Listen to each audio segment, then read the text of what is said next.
Morning friend, welcome my mini blog. अभी मैं उठ गया सुबह। आज जो 9 बजे ड्यूटी जाना है, सुबह उठ के नहा धो के जाना पड़ेगा। अभी मैं जा रहा हूँ ब्रश करने के लिए। ब्रश करने के बाद नहा के फिर रेडी होना पड़ेगा। हाँ, रेडी होने से पहले फिर पूजा करना पड़ेगा मेरे को। मेरे रूम पे एक फोटो रखा माता जी का, अभी नहा के आ गया मैं। मतलब पूजा करके फिर रेडी हूँ ऑफिस के लिए।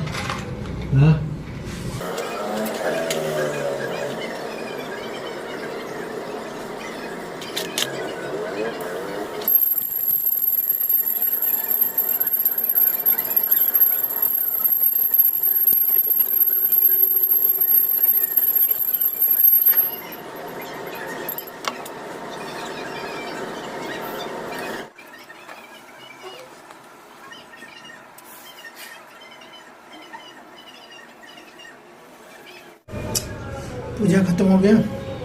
पूजा करके बाद अभी रेडी हो रहा हूँ। ड्यूटी टाइम पे हो रहा है, जल्दी जल्दी रेडी होके जाना पड़ेगा।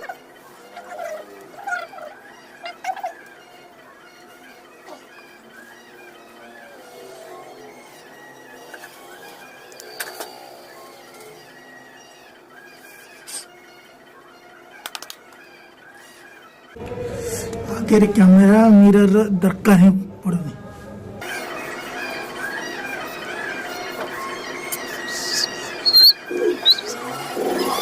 अभी मैं पूरा रेडी हो गया। अभी ड्यूटी जा रहा हूँ। अभी मेरा मिनी ब्लॉग खत्म। फिर मिलेंगे नेक्स्ट ब्लॉग में। जो भी कुछ करूँगा अपडेट देते रहूँगा।